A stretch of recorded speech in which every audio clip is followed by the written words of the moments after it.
Buenos días a todos. Mi nombre es Lili Blanc y como chair de la iniciativa de capacitación de Latin American Task Force Miami del AJC, quiero darles la bienvenida a este encuentro. Antes que nada quisiera agradecer a la Aventura Thornbury Jewish Center y al cantor Marcos Askenazi por haberse sumado a esta iniciativa y recibirnos en este bello recinto. Este encuentro se organizó gracias a la gestión de Joe Brown, miembro de nuestro Latin American Task Force del AJC, y a quien una y otra vez ha demostrado un liderazgo ejemplar con sus propuestas e iniciativas. Gracias, Joe. Quisiera agradecer también a Juan Distier, director asociado del Miami del Instituto Belfer para Asuntos Latinos y Latinoamericanos del AJC, por su apoyo a esta y a cualquier iniciativa que se nos ocurra. Gracias, Juan. El pasado verano nos tocó ser testigos de una situación muy grave generada por la organización terrorista Hamas. La respuesta del Estado de Israel, amparado en el legítimo derecho de proteger a sus ciudadanos, generó una oleada impredecible de respuestas que hasta el día de hoy todavía estamos presenciando. En el encuentro de hoy vamos a conversar sobre este tema y sus repercusiones. Como ya es tradición, todos los años el AJC organiza en diciembre el Foro Estratégico AJC para líderes de comunidades iberoamericanas en Miami, con el objeto de compartir y comparar experiencias, identificar recursos y sumar esfuerzos para establecer nuevas pautas de acción. Luego de lo acontecido y de las repercusiones inesperadas como consecuencia del conflicto de Gaza, que generó expresiones de hostilidad sin precedentes contra Israel y un incremento de actos antisemitas en nuestra región y alrededor del mundo, este foro adquiere una relevancia crítica. Me complace comentarles que hemos confirmado la participación de varios presidentes y dirigentes más importantes de las comunidades judías de Iberoamérica, como así también de destacados académicos y especialistas en los temas a tratar. Hemos confirmado también la presencia de David Harris, director ejecutivo del AJC. Como es tradición, en el marco de este evento, el domingo 14 de diciembre estaremos organizando el desayuno en el Aventura Thornbury Isle Hotel, para el cual estaremos invitando a un grupo de judíos latinoamericanos que viven en el sur de la Florida. Por favor, resérvense esta fecha y con más tarde le haremos llegar detalles de este evento. Es un honor tener hoy con nosotros a David Mandel, para el que nos ayude a entender el impacto de esta crisis en la sociedad israelí y cuáles pueden ser las implicaciones en el futuro en la región. Quisiera pedirle a Joe que por favor comparta con nosotros unas líneas sobre David.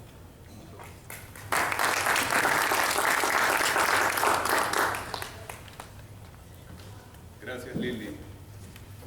Bueno, gracias a todos por estar acá y quería decir que David Mandel realmente no necesita presentación para los que reciben su boletín Mi Enfoque o hayan leído algunos de sus tantos libros.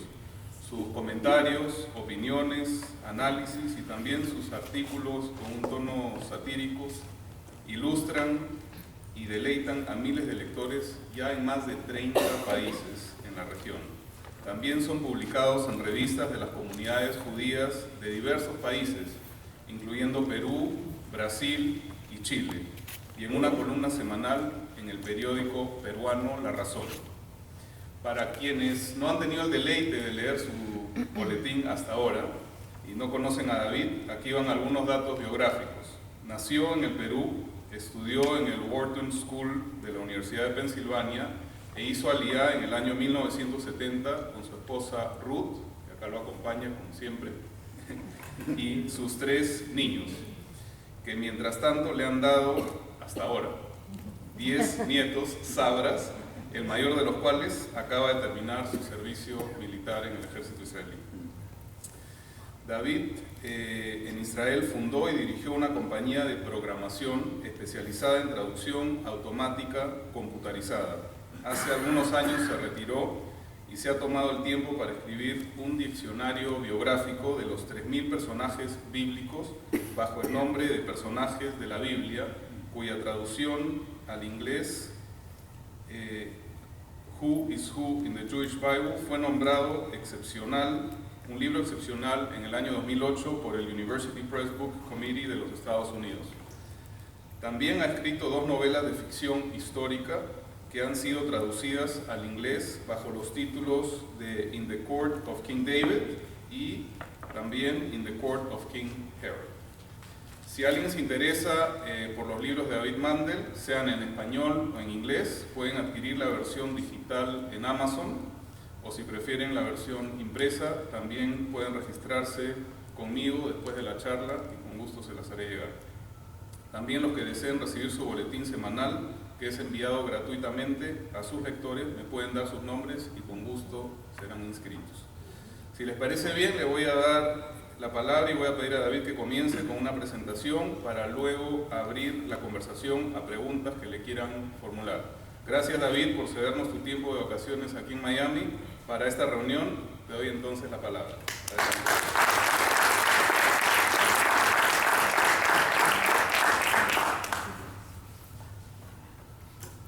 Primero de todo, gracias, Joe. Me prometiste que habría donuts y cumpliste. Buenos días. Hace cerca de 2 años tuve el gran placer de conversar con ustedes y estoy muy contento de tener nuevamente esta oportunidad. El título de la charla, El impacto de la última crisis de Gaza, repercusiones en Israel, es posiblemente prematuro. Esta guerra, que duró 50 días, terminó hace 2 meses. Y como dijo Zhou Enlai, que fue ministro de Relaciones Exteriores de China, cuando en el año 1954 le preguntaron ¿qué opina usted de la Revolución Francesa del año 1789? Él contestó: es demasiado temprano para opinar. Aún no sabemos en qué consistirá la reconstrucción de Gaza, qué cosa va a permitir Israel, si habrá unión entre la autoridad palestina y Hamas, y si la autoridad palestina recobrará o no el control de Gaza.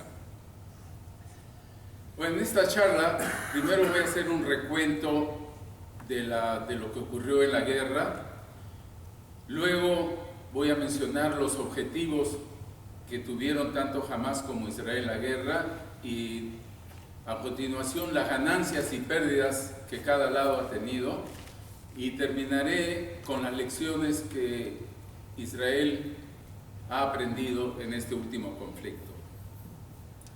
Esta reciente guerra fue la tercera que Israel ha luchado contra la organización terrorista Hamas, que desde junio del 2007 gobierna Gaza después de expulsar violentamente a la autoridad palestina. Cuando comenzó esta última guerra, recordé la anécdota de los 2 provincianos que van al cine a ver una película de la Metro-Goldwyn-Mayer, y al ver en la pantalla el símbolo del león rugiente, uno le dice al otro: esta película ya la hemos visto. Las 3 guerras fueron muy similares. Comenzaron las 3 con disparos de cohetes de Hamas contra poblaciones israelíes, fue seguido por bombardeos israelíes, entrada del ejército y terminaron con un cese de fuego. La diferencia entre los 3 conflictos es que sucesivamente los cohetes de Hamas se han vuelto cada vez más poderosos y de mayor alcance. Al principio eran caseros, fabricados por ellos mismos, pero los últimos que fueron disparados fueron fabricados por las fábricas de Irán. Y del alcance de pocos kilómetros ahora llegan prácticamente a cualquier sitio en Israel. Y por supuesto, otra diferencia entre esta última guerra y las 2 anteriores fue la existencia de los túneles. La primera guerra que Israel tuvo con Hamas, llamada Oferet Yetzuká, plomo fundido, comenzó el 27 de diciembre del 2008 y terminó 3 semanas después. Murieron 1.400 palestinos y 14 israelíes, 11 de ellos soldados. La segunda guerra, llamada Amut Anan, Pilar de Defensa, comenzó el 14 de noviembre del 2012 y terminó 3 semanas después. murieron 1.400 palestinos y 14 israelíes, 11 de ellos soldados. Esta última guerra, Zela Itan, peñón de protección, comenzó el 8 de julio de este año y duró 7 semanas. Murieron 2.100 palestinos y 71 israelíes, 66 de ellos soldados y 5 civiles. En la primera guerra, los palestinos dispararon 756 cohetes a Israel. En la segunda guerra doblaron la cantidad y dispararon 1.456 cohetes. En esta tercera guerra triplicaron los cohetes disparados en la segunda y dispararon 4.564 cohetes durante los 50 días de la guerra. Esto, por supuesto, es aparte de los 15.000 cohetes que Hamás ha disparado a Israel desde el año 2003 hasta fines de junio del 2014. Recapitulemos brevemente cómo comenzó, cómo transcurrió y cómo terminó la guerra de los 50 días. El 12 de junio de este año, 3 estudiantes de una yeshiva en Gush Etzion fueron secuestrados por terroristas palestinos. El ejército y la policía de Israel efectuó numerosas detenciones de miembros de Hamás durante la investigación. Hamás disparó 66 cohetes a Israel en el mes de junio que hirieron a 3 personas. Y en la primera semana de julio, Hamás disparó 250 cohetes. El 30 de junio, los cuerpos de los 3 muchachos asesinados fueron encontrados. El 2 de julio la tensión aumentó cuando 3 psicópatas judíos raptaron y asesinaron a un adolescente árabe. La policía ya los ha capturado y están siendo juzgados.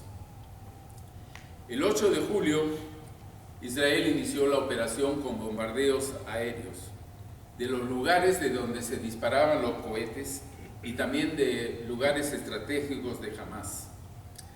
A pesar de las medidas que tomó el ejército, incluyendo enviar volantes, hacer llamadas telefónicas a las casas en los barrios que iban a ser bombardeados, se produjeron víctimas, lamentablemente, entre los civiles palestinos. El 14 de julio, el presidente Sisi de Egipto propuso un cese de fuego. Israel lo aceptó y Hamás lo rechazó. 3 días más tarde, Israel tuvo una sorpresa terrible.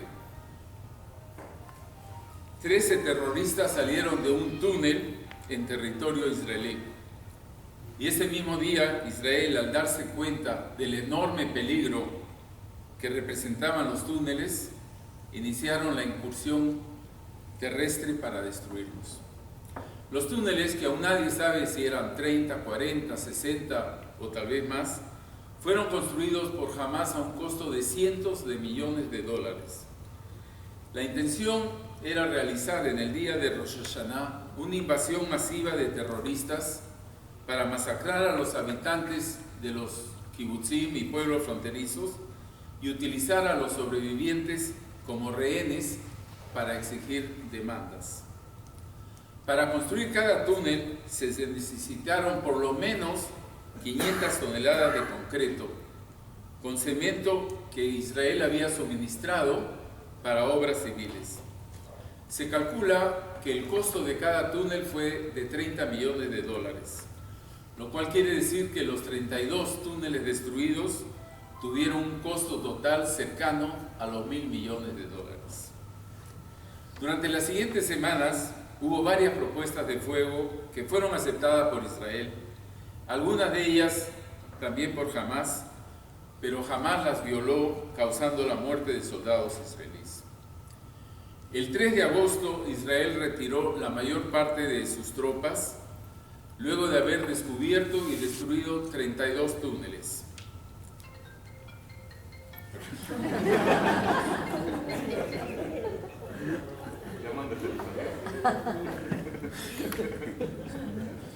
Debe ser alguien que se disculpa que no llega.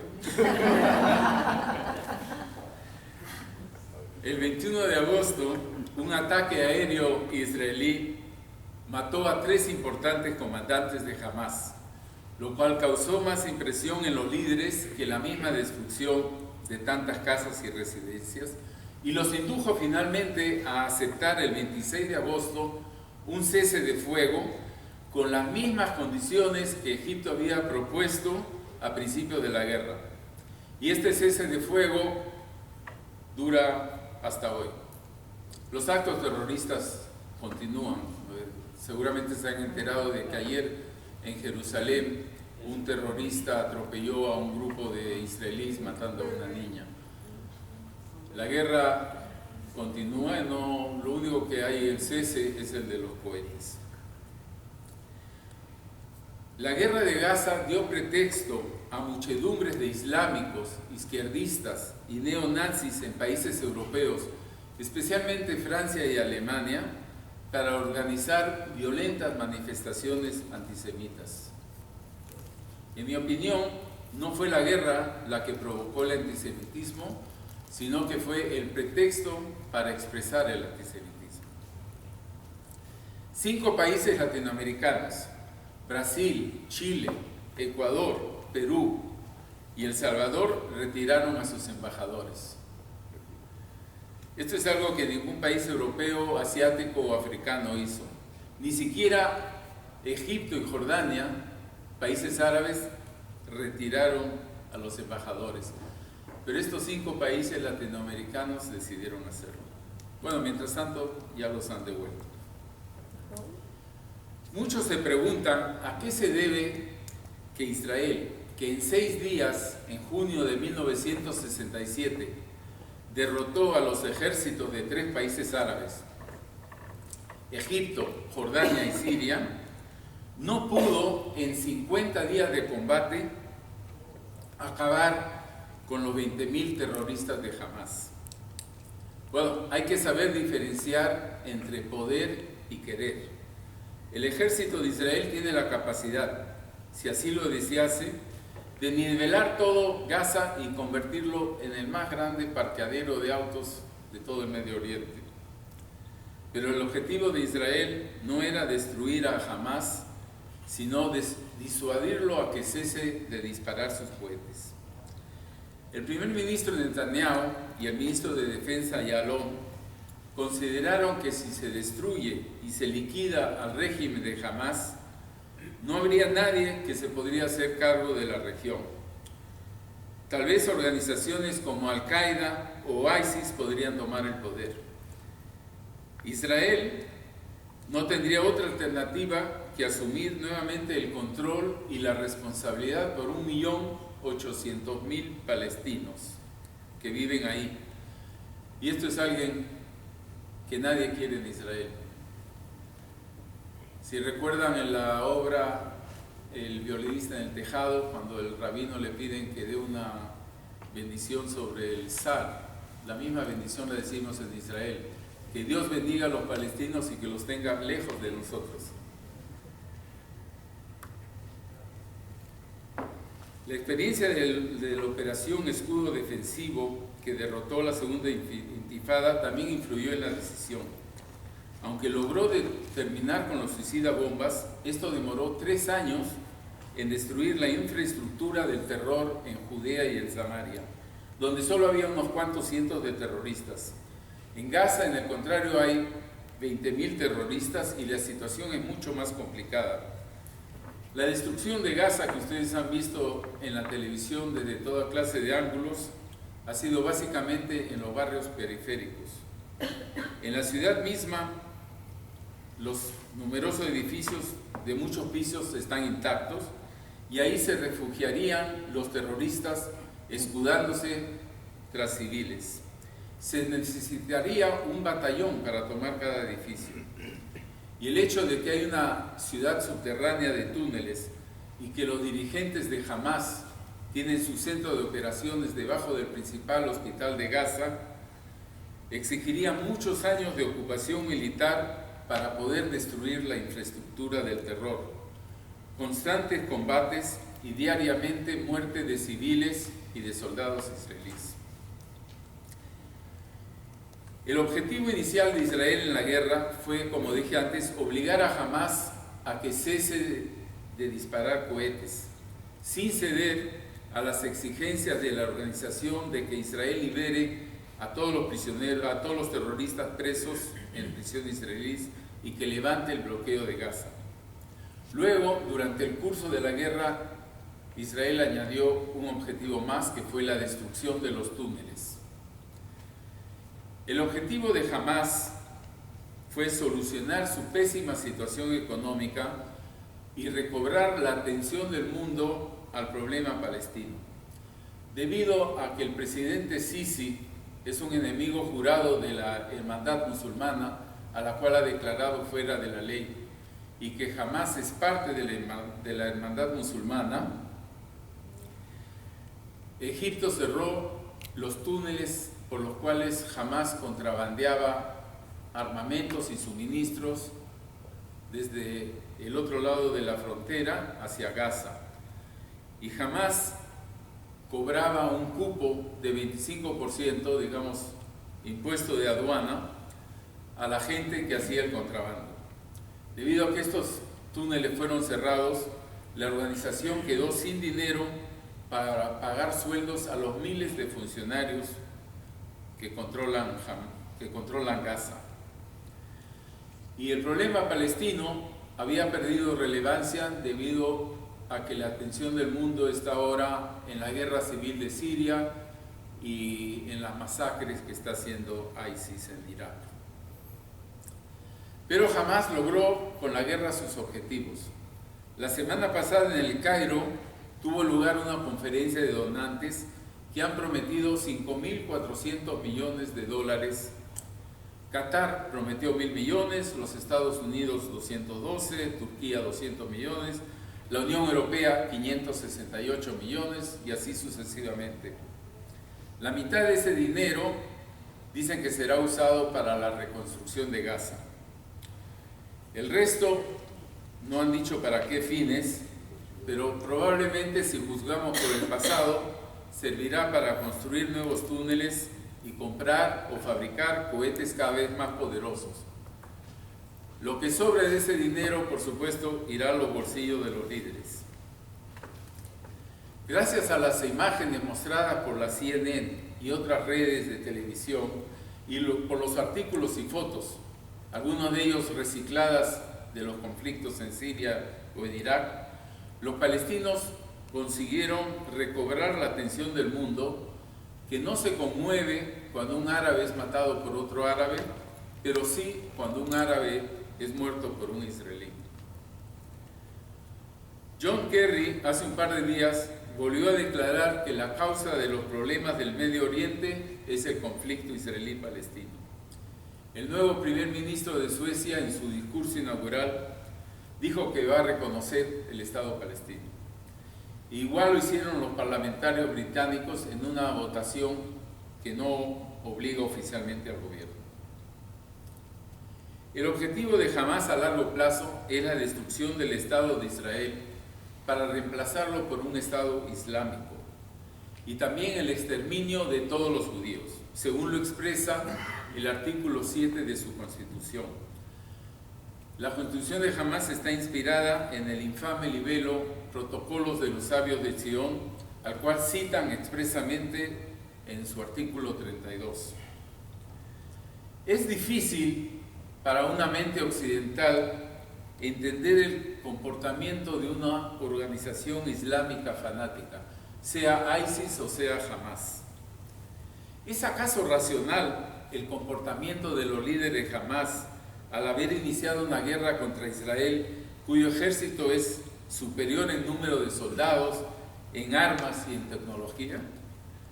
¿Es acaso una reacción lógica para Hamás iniciar una guerra sabiendo que causará gran destrucción en Gaza y muchos muertos? ¿Tiene sentido disparar cohetes a ciudades de Israel cuando diariamente constataban que muy pocos de los cohetes que dispararon causaron daños y muertos, ya que todos eran neutralizados por la defensa anticohetes de Israel? La existencia de ese sistema anticohetes cúpula de acero no era secreto para Hamás, ya que Israel lo había utilizado con gran éxito en el enfrentamiento del año 2012. ¿Por qué entonces Hamás continuaba disparando cohetes a ciudades israelíes que por experiencia sabían que serían neutralizados? Gaza recibe la mayor parte de su electricidad de una planta eléctrica de Ashkelon. Si esta planta fuese destruida o si fuese dañada, gran parte de Gaza quedaría en oscuridad y los dirigentes de Hamás no tendrían electricidad para poder disparar sus cohetes. ¿Por qué entonces Hamás disparó cohetes a Ashkelon tratando de destruir la planta eléctrica que los provee de electricidad? Hamás es una organización islámica y para los fieles de esa religión, la mezquita de Al-Aqsa, que está en el centro de Jerusalén, es el tercer lugar más sagrado de Islam. Los cohetes que Hamás disparaba no tienen precisión suficiente como para determinar el lugar exacto donde van a caer. Al enviar cohetes a Jerusalén, Hamás corría el riesgo de que uno de esos cohetes pudiese destruir la mezquita. ¿Por qué lo hicieron entonces? Bueno, la respuesta es que desde el punto de vista de Hamás, todos sus actos fueron totalmente racionales y lógicos. Y aún más, están convencidos de que ganaron la guerra. La estrategia de Hamás fue luchar simultáneamente dos guerras. Una en el campo de batalla y la otra en los medios de comunicación. A Hamás no le importa demasiado los resultados de la guerra en el campo de batalla. Saben que ahí no pueden ganar. Al contrario, mientras más palestinos mueran y mientras más casas sean destruidas, mejor es para Hamás. Por supuesto que esta frase es cínica, pero el cinismo no es mío, el cinismo es de Hamás. Las fotos de muertes y destrucción en Gaza son armas que Hamás utiliza en su otra guerra, la que para ellos es más importante, la guerra de imágenes en los medios de comunicación, donde se proclama víctima inocente. Así Hamás, una de las organizaciones islámicas más fanáticas y extremistas, se gana la simpatía del mundo y contribuye a la delegitimización de Israel. Hay una gran diferencia cultural entre la mentalidad de Hamás y la de Israel. Israel lucha por su supervivencia. Cada soldado que cae defendiendo a la patria es una tragedia para toda la nación. Hamás, al contrario, lucha para limpiar al Medio Oriente de judíos. Hamás glorifica la muerte y los judíos glorificamos la vida. Para Hamás, la destrucción de Israel no es solo un objetivo político, sino religioso. Las prioridades de las dos partes son distintas. En Israel, el gobierno trabaja a favor del progreso y del bienestar de sus ciudadanos. En Gaza, la prioridad del régimen es la destrucción de Israel. Israel considera que es falta de ética, falta de respeto al difunto o partes de cuerpos, aún sabiendo que estos horrores harían impacto e influirían en los espectadores de las cadenas internacionales de televisión. Hamás, por el contrario, considera que su mejor publicidad es enseñar fotos de muertos, porque eso les gana la simpatía de los televidentes que tienen escaso conocimiento de la historia del conflicto y de la realidad actual. Israel es un país que funciona de acuerdo a las leyes, incluyendo las acciones militares. Oficiales y soldados que violan la ética militar son juzgados y castigados. Hamás es una organización terrorista que no está limitada por leyes y considera héroes y mártires a los terroristas asesinos. En Israel, aún durante periodos de guerra, hay gente que critica las acciones políticas y militares del gobierno. En Gaza, cualquier crítica al régimen se castiga con un balazo. El golpe más fuerte que Israel recibió durante la guerra no se lo proporcionó Hamás, sino el gobierno de los Estados Unidos, bajo la presidencia del señor Obama. que utilizó el hecho de que un cohete cayó en una zona cercana al aeropuerto para prohibir los vuelos de las compañías aéreas a Israel, y así durante 2 días logró aislar a Israel del resto del mundo. La probabilidad de que un cohete o parte de un cohete dañase a un avión en el aeropuerto de Ben Gurión se calcula que es menor de 1 en 1.000.000, lo cual es un porcentaje mucho menor que el riesgo de accidente automovilístico que un americano afronta cualquier día.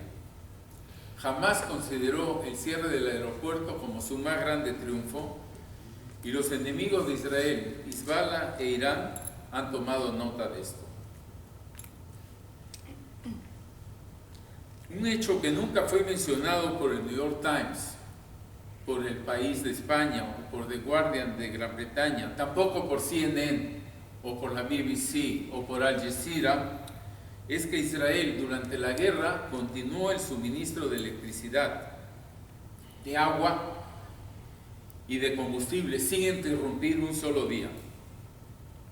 Los medios de comunicación internacionales, cuya simpatía automáticamente va a los palestinos, hicieron poca mención de los miles de cohetes que llovieron sobre ciudades israelíes, pero por supuesto publicaron fotos del resultado de los bombardeos. Esto causó un gran deterioro en la imagen de Israel en el mundo. Hamás disparó 4.500 cohetes a la ciudad de Israel con la intención de matar el máximo número de israelíes. Centenares de personas habrían muerto en Tel Aviv, en Ashdod, en Ashkelon, en Beersheba y en otras ciudades, si no fuese por esa maravilla electrónica que es el sistema cúpula de acero, que consiguió destruir en el aire a cerca del 90% de los cohetes que habrían caído en lugares urbanos. Unas cuantas palabras sobre la cúpula de acero. Sistema de defensa antiaéreo que constituye el más grande éxito militar en la confrontación entre Israel y Hamás.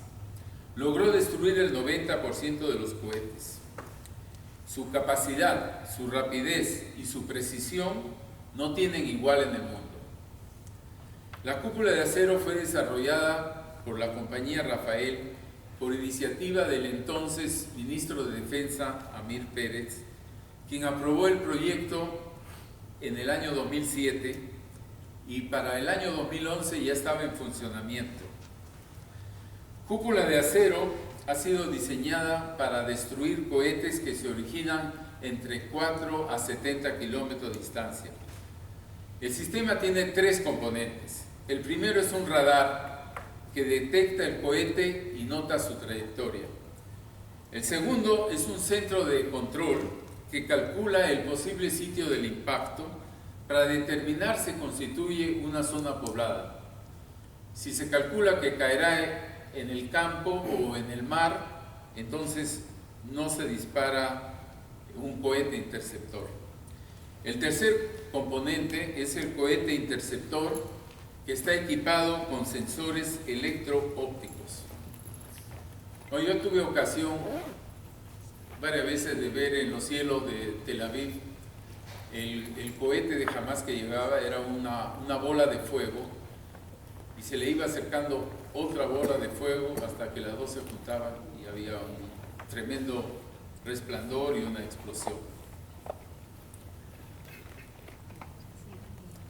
La cúpula de acero fue tan efectivo que dio motivo a la señora Navi Pillay, la alta comisionada de las Naciones Unidas para los Derechos Humanos, para declarar que el hecho de que Israel no comparte con Hamás esa tecnología es un crimen de guerra. Me imagino que si hubiese vivido en la época de la Guerra Mundial, se hubiese quejado de que Estados Unidos no le daba la bomba atómica a Japón. Deseo mencionar también el bloqueo de Gaza, porque muchas personas en el mundo consideran que esta es la justificación de cualquier guerra que hace Hamás contra Israel. Desde el año 1967, cuando Israel asumió el control de Gaza, hasta el año 2007, 40 años no existió ningún bloqueo. En la década de los 70 y de los 80, decenas de miles de trabajadores de Gaza diariamente venían a trabajar a las ciudades israelíes. Y mucha gente en Israel visitaba Gaza y visitaba sus playas.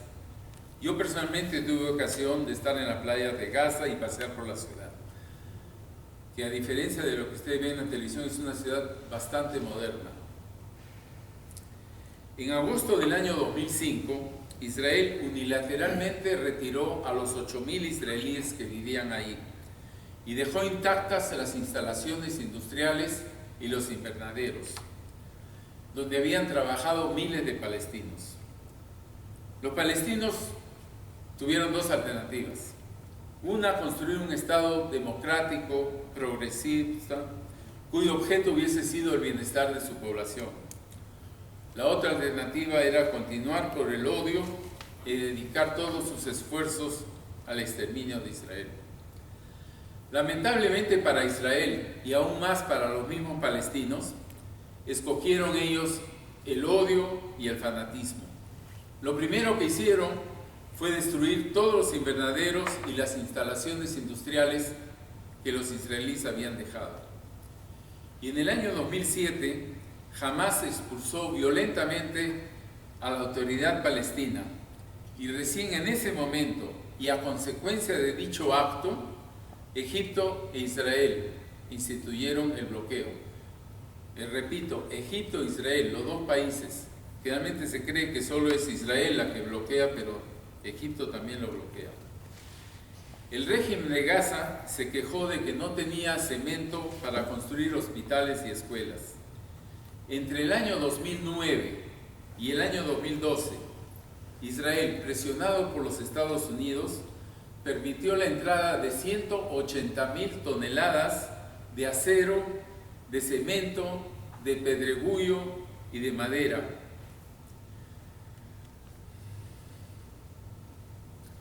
Hoy sabemos que Hamás utilizó esos materiales no para construir hospitales o escuelas, sino para construir decenas de túneles que atraviesan la frontera, cuyo propósito es matar y secuestrar.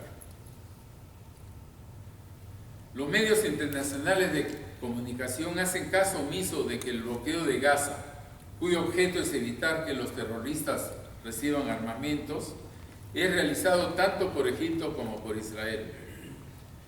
Por supuesto, Hamás se cuida mucho de disparar cohetes a Egipto, solamente los dispara hacia Israel. Si disparasen cohetes a Egipto, Gaza no existiría ya en este momento. Los medios internacionales de comunicación tampoco mencionan que Israel provee a Gaza de electricidad, combustible, agua y muchos otros suministros. También ocultan el hecho de que los hospitales de Israel reciben enfermos de Gaza, incluyendo a familiares de los más altos dirigentes de la organización, como por ejemplo hace unos días una hija de Haniyeh, el jefe de Hamás, fue atendida en el hospital Ichilov de Tel Aviv. El año pasado, 650 niños de Gaza fueron atendidos en Israel.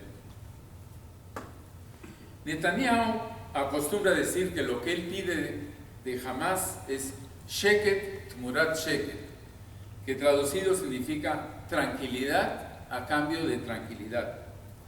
Es interesante el hecho de que esta misma palabra, pero en otro formato, fue utilizada 3 veces en el libro bíblico de los Jueces, donde dice Vatishkot haaretz 40 shana, y el país tuvo calma durante 40 años. Bueno, la diferencia entre la era bíblica y nuestra época es que ahora no, la calma no dura 40 años, sino tal vez 2, máximo 3 años. Tampoco es exacto considerar que los periodos entre guerra y guerra son de calma, ya que Hamás continúa siempre disparando cohetes y ha disparado más de 15.000 cohetes desde el año 2003 hasta que comenzó la última guerra. ¿Qué ganó Hamás con la guerra? Hamás recibirá miles de millones de dólares que en teoría serán para la reconstrucción de Gaza, pero a juzgar por el pasado, buena parte irá a la importación y fabricación de armamentos, a la construcción de túneles y, como dicen en inglés, last but not least, a los bolsillos de sus líderes. Se calcula que Khalid Mashal tiene en su cuenta personal $4.000 millones. Hamás recibió un gran apoyo popular en las manifestaciones antijudías en las principales ciudades europeas. Personajes como Jimmy Carter y el arzobispo Tutu, ambos enemigos jurados de Israel, irónicamente ambos ganadores del Premio Nobel a la Paz, dieron todo su apoyo a Hamás. Hamás también ganó de que Israel aceptó una ligera modificación del límite marítimo de los pescadores de Gaza, de 3 millas a 6 millas. Y por supuesto logró lo que ningún enemigo de Israel había conseguido: cerrar por 2 días el aeropuerto internacional Ben Gurión. También el hecho que disparó cohetes que llegaron hasta Tel Aviv es algo que solamente Saddam Hussein había podido hacer 20 años antes. También es un triunfo para Hamás haber obligado a miles de israelíes que vivían en las poblaciones fronterizas a abandonar sus hogares. Y por supuesto causó daño a las propiedades y a la economía de Israel. ¿Qué perdió Hamás en la guerra? Más de 2.000 muertos, 50% de ellos combatientes. Su stock de cohetes bajó de 10.000 a la tercera parte, todavía le quedan 3.000. 32 de los túneles que habían construido a un costo de cientos de millones de dólares han sido destruidos. Perdieron varios líderes militares importantes liquidados por Israel. Miles de casas han sido destruidas por los bombardeos israelíes y cientos de miles de sus habitantes han quedado sin techo. No lograron lo que exigían como condición para el cese de fuego: un puerto, un aeropuerto, la total anulación del bloqueo y la liberación de sus presos. Respecto a Israel, ¿qué cosa ganó Israel con la guerra? Primero de todo, Israel descubrió y destruyó 32 túneles donde Hamás había planeado enviar terroristas el día de Rosh Hashanah para realizar una infiltración masiva a los pueblos fronterizos, masacrar a los pobladores y secuestrar a los supervivientes. Israel también ganó un entendimiento tácito con 2 importantes países árabes, Egipto y Arabia Saudita, que consideran a Hamás, que es parte de la hermandad musulmana, como un peligro para ellos. Y el asombroso éxito de la cúpula de acero, esperemos que haga pensar 2 veces a Hezbollah y a Irán antes de decidir hacer una guerra contra Israel. Pero Israel también tuvo pérdidas en la guerra. 71 personas murieron, 64 soldados y 7 civiles. 71 familias han quedado enlutadas. El costo económico de la guerra fue muy grande. La economía del país en general y el turismo en especial han sufrido un fuerte golpe. Aparte de que cada cohete disparado por la cúpula de acero tiene un costo de $95.000. La imagen de Israel ha sufrido un grave daño debido a la presentación de la muerte y de la destrucción hábilmente manipulados por Hamás y exhibidas con gran énfasis por los medios internacionales de comunicación. ¿Qué lecciones aprendió Israel de esta última guerra? Lo primero de todo, Israel aprendió que los ataques pueden venir no solo por tierra, por aire o por mar, sino también subterráneos por túneles. Y esto se debe tomar en cuenta en las negociaciones de fronteras finales. Y ya se está tomando en cuenta en la frontera norte con el Líbano, ya que hay motivos para pensar que Hezbollah también ha construido túneles. Israel ha aprendido que nunca se debe subestimar a un enemigo. Hay que considerarlo de igual inteligencia, capaz de sorprender con nuevas tácticas y con nuevas estrategias. La teoría de que en esta época moderna de cohetes y bombardeos aéreos la infantería ya no es importante, se ha demostrado que es completamente equivocada. Si el ejército de Israel no hubiese ingresado a Gaza, nunca se hubiesen ubicado los túneles y nunca hubiesen podido ser destruidos. Israel también entiende que a Hamás no le afecta la muerte de sus civiles, al contrario, les brinda imágenes que ayudan a su causa. Pero la muerte de sus dirigentes es algo completamente distinto. Fue el ataque a Mohammed Deif, jefe militar de Hamás, de quien no se sabe si ha quedado vivo o muerto, y la liquidación de otros dos importantes comandantes, lo que causó alarma en Hamás y le dio el incentivo para aceptar el cese de fuego que Egipto le había propuesto un mes antes con las mismas condiciones. Los actos de buena voluntad de Israel, como recibir a cientos de palestinos en los hospitales, proveer a Gaza de agua, electricidad, combustible, nunca serán reconocidos por Hamás y nunca serán mencionados por los medios de comunicación internacionales. Las masacres que ocurren en otros países, como los 200.000 muertos en Siria, las decenas de miles en Irak, los centenares de miles que hubo en Sudán, no reciben tanta atención, no producen tanta indignación en el mundo como la muerte de un solo palestino a manos de Israel. Por otro lado, la muerte de un niño israelí por fuego de mortero de los palestinos no es motivo de indignación internacional. El antisemitismo en Europa encuentra en las acciones de Israel el mejor pretexto para su expresión. ¿A qué conclusiones ha llegado Israel? Israel debe en lo posible hacer siempre lo que mejor convenga a su población y a la supervivencia del Estado, aun cuando sus acciones afecten su imagen internacional. Israel sabe que toda respuesta a cualquier ataque es considerado desproporcional, porque el mundo reconoce que Israel tiene derecho a defenderse, pero se opone a que Israel ejerza ese derecho. Israel entiende que jamás, aun si la destrucción fuese 10 veces o 100 veces mayor que la que ha habido, nunca abandonará su objetivo de destruir a Israel. Por lo tanto, Israel no puede permitir que surja un Estado palestino completamente independiente, porque este Estado sería a la corta o a la larga controlado por Hamás.